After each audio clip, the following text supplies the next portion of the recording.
విశాఖ గాజువాక రాష్ట్ర ప్రభుత్వం అధికారంలోకి వచ్చిన తర్వాత ప్లాంట్ను కాపాడుతానని ప్రకటించారు. బీవీ రాఘవులు కుర్మన్నపాలెం దీక్ష శిబిరానికి వచ్చిన బీవీ రాఘవులు రాష్ట్ర ప్రభుత్వం అధికారంలోకి వచ్చిన తర్వాత ప్లాంట్ను కాపాడుతామని ప్రకటించారు బీవీ రాఘవులు. కూర్మనపాలెం దీక్ష శిబిరానికి వచ్చిన బీవీ రాఘవులు స్టీల్ ప్లాంట్ కార్మికులకు అన్యాయం చేశారు.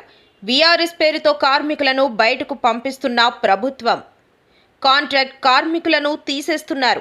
పోరాటాలతో సాధించుకున్న స్టీల్ ప్లాంట్ను అమ్మేసి ప్రైవేట్ స్టీల్ ప్లాంట్కు అనుమతిస్తున్నారు. ప్యాకేజీ వలన స్టీల్ ప్లాంట్ అభివృద్ధి జరగదు. స్టీల్ ప్లాంట్కు సొంత గనులు సేల్ విలీనం చేస్తేనే స్టీల్ ప్లాంట్ నిలబడుతుంది. ఎన్ఎండిసి నుంచి ఐరన్ ఓర్ తీసుకురావాల్సిన పరిస్థితి, రైల్వే రేకులు కూడా ఇవ్వని పరిస్థితి. దీనికి ప్రధాన కారణం కేంద్రం స్టీల్ ప్లాంట్ను అమ్మేయాలనుకోవడమే. స్టీల్ ప్లాంట్ భూములను కొల్లగొట్టాలని అదానీ లాంటి వాళ్ళు కాపు కాసి ఉన్నారు. కార్మికులందరూ ఐక్యతగా ఉండాలి, ఉద్యమాన్ని ముందుకు తీసుకెళ్లాలి. స్టీల్ ప్లాంట్ను కాపాడుకోవడానికి దీర్ఘకాలిక ప్రణాళిక రూపొందించాలి. దీనికి రాజకీయ పార్టీలు కూడా నిజాయితీగా సహకరించాలి. పైసా ఖర్చు కాబోతుంది, ఇంత ఖర్చు మేము పెట్టలేమని చెప్పేదానికి కూడా ఏమీ లేదు. అటువంటి దానికి ఏమి అర్థం ఈ ప్రభుత్వానికి ఉందని శైలిలో కలపడానికి కూడా అదనంగా రూపాయి ఖర్చు అయ్యేది ఏం లేదు. ఒక నిర్ణయం చేయడం, ఆ నిర్ణయం కూడా చెడ్డ నిర్ణయం కాదు. అందరిలో భాగంగా ఉన్నప్పుడు, శైలిలో ఉన్నప్పుడు ఒక చోట ఇబ్బంది అయినప్పుడు ఇంకో చోట ఆదుకునేదానికి అవకాశం ఉండే ఒక సంస్థ దానికి అండగా ఉంటుంది.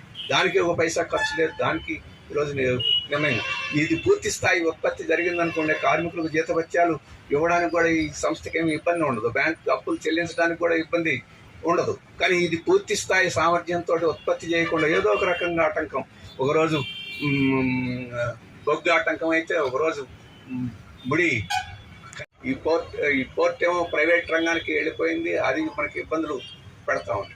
కనీసం ప్రభుత్వం పరిష్కారం వెంటనే చేయగలిగింది ఏంటంటే సొంతగానే ఇవ్వడం అని చెప్పేసి. బహుశా ఈ స్టీల్ ఉత్పత్తి ఖర్చులో కూడా ముడి హీనం భాగం ఎక్కువ ఉంటుంది. అది సొంత గని ఇవ్వడం ద్వారా ఆ ఖర్చు తగ్గించుకొని వ్యవహార సరళి ఢిల్లీ దోలబాటుతోంది. కానీ ఇప్పుడు కేంద్ర ప్రభుత్వం దోలబాడికి వెళ్ళడం మొదలెట్టుకుంది. ప్యాకేజీ ప్రకటించాం, స్టీల్ ప్లాంట్ రక్షించామని చెప్పేసి గొప్పగా చెప్పిన కేంద్ర ప్రభుత్వం ఇప్పుడు మొత్తం విశాఖపట్నం స్టీల్ ప్లాంట్ మళ్ళీ ప్రైవేటీకరించడానికి, దీన్ని నష్టాలు చేయడం కోసం కార్మికులు మళ్ళీ ప్రయత్నాలు ప్రారంభించింది. ఆ ప్యాకేజ్ అనేది కంటి తూర్పు అని చెప్పేసి ఇప్పుడు స్పష్టంగా అర్థమైపోయింది.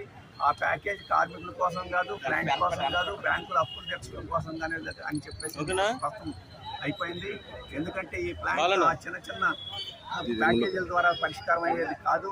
దీనికి వైబుల్గా నడవాలి, ఇది బ్రహ్మాండంగా ముందుకు పోవాలంటే దీనికి కావాల్సిన ఒక గని కేటాయింపు, సొంత గని కేటాయింపు చేయాలి. దాని గురించి మాట్లాడటం లేదు. శైలిలో కలపడం ద్వారా దీనికి ఒక శక్తి వస్తుంది. శైలిలో కలపడానికి నిర్ణయం తీసుకోలేదు. ఇంతకుముందు పార్లమెంట్లో మేము ప్రైవేటీకరణ కోసం ముందుకు పోతామని చెప్పేసి ప్రకటన నుంచి వెనక్కి తగ్గలేదు.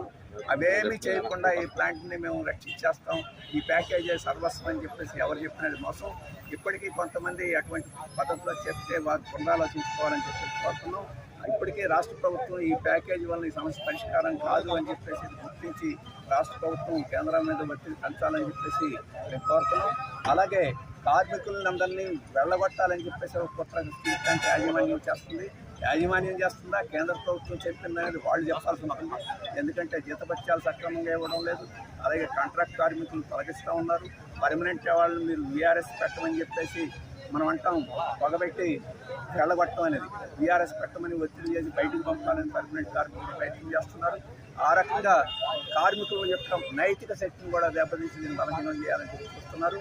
ఈ ప్లాంట్ ఎంత సమర్థవంతమైన ప్లాంటో ఈ గత 4 నెలల ఉత్పత్తిని చూస్తే అర్థమవుతుంది. 4 నెలల్లోనే 10,000 కోట్ల రూపాయలు ఉత్పత్తి చేయగలిగిందంటే 7 మిలియన్ టన్నులు ఉత్పత్తి చేయడం అనేది పెద్ద కష్టమైన పని కాదు. అటువంటి ప్లాంట్ని పూర్తి స్థాయిలో సామర్థ్యంతో పనిచేయించేదానికి కాకుండా తన యొక్క కుట్రల్ని దీన్ని దెబ్బతీసి బలహీనం చేయాలనే కుట్రను కొనసాగించుకునేది దారుణం. వెంటనే కేంద్ర ప్రభుత్వం పార్లమెంట్ సమావేశాలు జరుగుతుంది. ఈ పార్లమెంట్లో స్టీల్ ప్లాంట్కి కావాల్సిన ప్యాకేజ్ ఈ 11,000 కోట్ల రూపాయల ప్యాకేజ్ ఈ ప్లాంట్ని ప్రైవేటీకరించమని జైల్లో కలుపుతామని గని కేటాయిస్తామని చెప్పేసి అలాగే వేత ఒప్పందం ఏదైతే చేస్తున్నామో దాన్ని అమలు జరుపుతామని చెప్పేసి వీటన్నిటితో కలిసిన ఒక ప్రకటన చేయాలని చెప్పేసి మేము డిమాండ్ చేస్తున్నాం. కార్మిక సంఘాలకి మేము ధన్యవాదాలు తెలియజేస్తున్నాం. వారందరూ ఐక్యంగా ముందుకు వస్తున్నారు. ఈ రాష్ట్రంలో ఉండే రాజకీయ పార్టీలు కూడా స్టీల్ ప్లాంట్ని ప్రతిష్టాత్మకమైన అంశంగా తీసుకొని రక్షించుకోవాలని ముందుకు రావాలని చెప్పేసి ఈ సందర్భంలో విజ్ఞప్తి చేస్తున్నాం.